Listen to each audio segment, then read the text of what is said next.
बम की ताकत उसकी टेक्नोलॉजी और उसके अंदर भरे विस्फोटक से होती है। आमतौर पर छोटे बमों में विस्फोटक चार्ज में TNT, RDX या अमोनियम नाइट्रेट का इस्तेमाल किया जाता है। बंकर बस्टर इतना ताकतवर है कि 60 फीट गहरे बंकर हो या बड़ी बड़ी इमारतें, ये सभी को तबाह कर सकता है। ऐसे में जानेंगे कि आखिर बम फटते कैसे हैं और बारूद में ऐसे कौन से केमिकल होते हैं जो बम के फटते ही तबाही मचा देते हैं। इसके साथ ही ये भी जानेंगे कि बंकर बस्टर बम को अमेरिका ने कैसे और क्यों बनाया था। शरीर के चीथड़े उड़ाने से लेकर एक मुल्क को नेस्तनाबूद करने की क्षमता रखने वाले बम इन दिनों लेबनान में तबाही मचा रहे हैं। पहले इजराइल ने पेजर धमाके से हिजबुल्लाह के लड़ाकों के चीथड़े उड़ाए, फिर कुछ दिन बाद ही अपने सबसे ताकतवर बम GBU 72 बंकर बस्टर से तबाही मचाकर हसन नसरल्लाह को मार दिया। ये बम इतना ताकतवर है कि 60 फीट गहरे बंकर हो या बड़ी बड़ी इमारतें, ये सभी को तबाह कर सकता है। ग्रेनेड जैसे छोटे बम सैकड़ों सालों से युद्ध में अहम भूमिका निभाते आए हैं। दुनिया में सबसे पहले इसी तरह के बम विकसित हुए हैं। 1000 ईस्वी के आसपास इन्हें चीनियों ने विकसित किया था।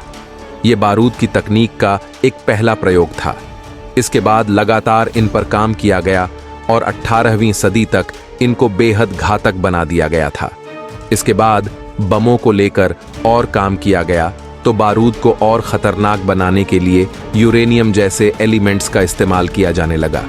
आज के समय यूरेनियम इससे बमों की क्षमता कई हजार गुना बढ़ गई। ये एक तरह का न्यूक्लियर रिएक्टर है जो न्यूट्रॉन की स्पीड को धीमा करके यूरेनियम परमाणुओं से टकराते हैं। इसके बाद ये विभाजित यानी टूटने लगते हैं। जब ये टूटते हैं तो ज्यादा न्यूट्रॉन भी छोड़ने लगते हैं।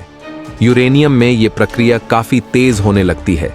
इस चेन रिएक्शन के कारण ही बम के धमाके का क्षेत्र बढ़ने लगता है। इसको साइंस की भाषा में न्यूक्लियर फ्यूजन कहते हैं। इसको यूं समझिए कि बम के अंदर जब यूरेनियम बारूद भर दिया जाता है तो इसका विस्फोट भयानक हो जाता है।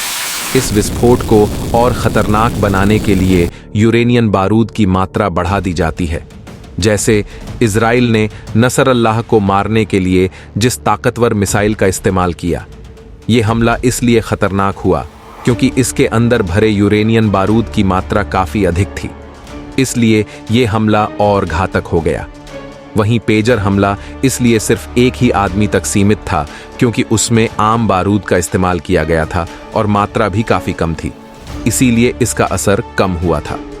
कैसे बना bunker buster bomb? Bunker buster bomb एक स्पेशल हथियार है। इसे विस्फोट करने से पहले जमीन में या भारी किलेबंदी में से घुसने के लिए डिजाइन किया गया है। कुछ बंकर बस्टर में घटे हुए यूरेनियम का उपयोग इसकी रेडियो एक्टिव गुण के कारण स्वास्थ्य के लिए जोखिम पैदा करता है। साल 1991 के खाड़ी युद्ध के दौरान देशों की सेनाओं को इराक में कई बंकरों के बारे में पता था जो इतने मजबूत और इतने गहरे दबे हुए थे कि वे मौजूदा हथियारों की पहुंच से काफी बाहर थे। इसके बाद US की वायुसेना ने इन बंकरों तक पहुंचने और उन्हें तबाह करने के लिए एक नया बंकर बस्टिंग बम बनाने के लिए एक डीप रिसर्च की। इससे कुछ ही हफ्तों में एक प्रोटोटाइप बनाया गया और बंकर बस्टर नाम का हथियार अमेरिका ने ईजाद कर लिया। इस बम और विस्फोटक बनाने के लिए 650 पाउंड या 295 किलोग्राम ट्रिटोनल विस्फोटक भरा जाता है। ट्रिटोनल TNT 80% और एल्यूमिनियम पाउडर का 20% मिक्सचर होता है।